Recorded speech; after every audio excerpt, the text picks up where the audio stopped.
and then Epstein, of course, was murdered in his cell. Obviously, I think we should defund Israel tonight. I mean, whatever. I mean, I'm not mad at Ben Shapiro. Why did the president decide to do that? People who are literally more loyal to a foreign country are accusing me of being... How are things on the right, though? I mean, there's been some moments of tension between the sort of the MAGA base and Donald Trump's administration. Not least on things on the Epstein files, which have been obviously of great interest to viewers at home. Not least because of the connections to Prince Andrew, the connections to Ghislaine Maxwell, who was a Brit, the our British ambassador Peter Manson, who was on this very show not long ago, and then forced to resign. Well, actually, was sacked. What's happened there? You said that the Epstein files have been suppressed to cover up for powerful people. Who is being protected here? Well, I mean, we just know from the publicly available accounts that some of the most powerful people in the world, Bill Gates, for example, your Prince Andrew, I mean, you just named some of them, were close associates of Epstein's and frequent visitors to his various properties, including his island, and were, by the testimony of a number of women, also rapists. And so there is a great deal of frustration, I think, among people who are following that story. Like, why? And then Epstein, of course, was murdered in his cell in Manhattan. Who do you federal think? Detention. Who do you think did that? I don't know, but you have to ask yourself, who would be powerful enough to murder someone inside federal lockup in Manhattan? Maybe you have to be American, but your average American assumes that that's like a place that, you know, you can't sneak in or out of. Like, how did that happen? But the FBI have concluded that it wasn't murder. Are you saying that is wrong? No, they certainly didn't. The Department of Justice at the time, which is under Attorney General Barr, determined it was suicide within like 10 minutes before any investigation was done. And they said this publicly. And then decided they had to convince the public it was suicide before they'd even looked into what happened. So they were part of the cover-up. Attorney General Barr, Bill Barr, was part of the cover-up of Epstein's murder. I've said that many times. He's threatened to sue me many times. He never has. I welcome a lawsuit from him. Yeah, well, discovery. He does deny it. So, like, what was that? And I think it's not even about Epstein. He was obviously a sex creep, and we know that. And where did his money come from? We still don't know.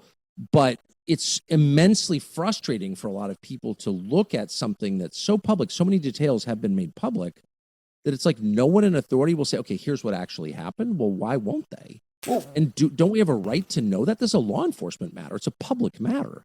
There's not a national security question where there's like a fair reason to hide the facts from us. There are no, that I'm aware of, national security implications. So, like, why can't they tell us? So what's I can see it's driving people crazy. I can see why. Two questions. One, how much damage is it doing between the relationships between Donald Trump and the MAGA movement? And why, given that it was Donald Trump himself that put this front and center of, campaign speeches and rallies, and now says, there's nothing, having had a look under the bonnet, there was no conspiracy. And if there is a conspiracy, it's one dreamt up by the Dems. What's changed there? Well, I'm going to say I don't really know the answer to either question. I mean, clearly it's done some damage. I mean, obviously, it's broken trust for sure. How profound is that? I really don't know. I guess we'll find out in the midterm elections. That will be a factor. Why did the president decide to do that? My impression, and I've asked a lot of people, is that he really believes this is like a plot to suck him into a story with which he's got very little to do. He didn't, and I actually believe him completely, that he didn't molest anybody. He's not that guy. Whatever his faults, it's kind of hard to imagine him doing that, and I don't think that he did. But I think he believes this is a plot to derail his presidency, as the Russiagate hoax famously did. So I think that's the answer. But the real division on the right now is over Israel. I mean, there's just no question about it. And Israel did play a role in the Epstein story. I mean, Ehud Barak, the former prime minister, was basically living at Epstein's house. Like, what was that? But more broadly, the question of how closely the U.S. should be allied to Israel has never been debated in the United States ever, at least in my lifetime, 56 years, no public debate. And that's kind of exploded into public. And that is the single dividing line on the American right now. And it makes me sad to see it because it's not. I mean, there are like a lot of good things to argue about. I don't think we should be giving aid to Israel. Obviously, that's not America first. Like, no aid to Israel. Sorry, they'll be fine. But you can disagree with me. Okay, that's fine too. But that specific issue has just kind of consumed the entire MAGA movement and divided it in a very serious way. And I'm just really sorry to see that, because wherever you are on that issue, I'm on one side. Obviously, I think we should defund Israel tonight. But there are also good people who disagree with me. But you haven't always been on. You haven't always been on that side. I haven't had all my views are changing constantly because reality is changing constantly. Of course. So my views are completely different from what they were 10 years ago on almost everything. Ben Shapiro has called you an ideological scavenger for your changing of your views. What do you say to that? Are you going to take that? I don't care. I mean, whatever. I'm not mad at Ben Shapiro. I mean, this is the only issue for reasons of, for personal reasons. This is the only issue that Ben Shapiro cares about. But I care about, this is like the 12th issue on the list of issues I care about. I just don't care about it that much. I just like to get past it. Obviously, funding a country of 9 million, taking orders from a country of 9 million when you're a country of 350 million doesn't make any sense.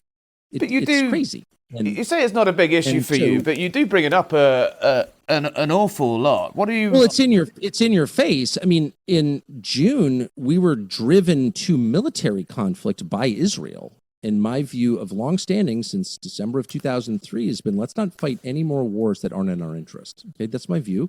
Again, you can disagree. You can say maybe you think the purpose of the U.S. government is to fight other people's wars. I disagree. So that's just my opinion, long stated. And totally sincere. What are you saying? And so Israel tries to do that. So I stand up and say, no, I'm sorry. I understand why you want to do that. You're a small country with no resources. It's a totally insignificant country in real terms. And so you need a bigger country to fight your wars. You want that country to be us. How about no? And for saying that, you get attacked as like a bigot. Well, of course, I'm not a bigot. I just don't want to fight other people's wars. I wouldn't want to fight your wars. I mean, why would I? Right? But what do you say to your friends, former friends, still people that say to your friends that you've taken a dark turn? The National Review have said you've crossed into nihilism. Why are people that care about you? Why are people that care about you sort of bewildered by some of the things you've been saying of late? No one who cares about me is bewildered at all.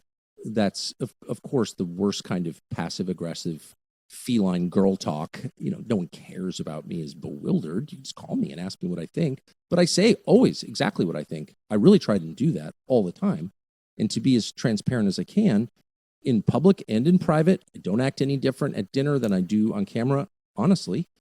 And my reasons are the ones I just gave you. I don't want to fight another country's war if it's not good for us. Why would I want that? So calling me a racist, an Islamist. No, I'm a Protestant Christian in good standing, actually, more fervent than ever. I'm not an Islamist. I'm not getting paid by a foreign country. I mean, I just don't care about that criticism because it's just not meaningful. People who are literally more loyal to a foreign country are accusing me of being controlled by another country. That's not necessarily true, though. That's not necessarily true. I think it's wider than that. Totally the comments you made at Charlie Kirk's funeral, received a big backlash well beyond. They did. That's not. I recounted the Christian gospel, and if you think the Christian gospel is anti-Semitic, I can't help you. It's not. I mean, but by the way, the person who wrote the words that I read was Jewish. Almost every character in the entire New Testament is Jewish. I think that racism in all its forms is evil and anti-Christian, including anti-Semitism, because blood guilt is not a Christian concept. Now, it's a concept in other religions, I notice, but it's not a concept in my religion. We reject blood guilt. You are not responsible for what your ancestors did, period. Your DNA does not determine your moral value, period. That's the Christian perspective. That is not the perspective of the Israeli government, which is killing women and children in Gaza because they're all terrorists, because they're all Palestinian. I'm a Christian. I reject that. I will never accept that. That's against my religion. So when I stand up and recount the Christian gospel, people are like, oh, you're Hitler. That says more about you than it does about me.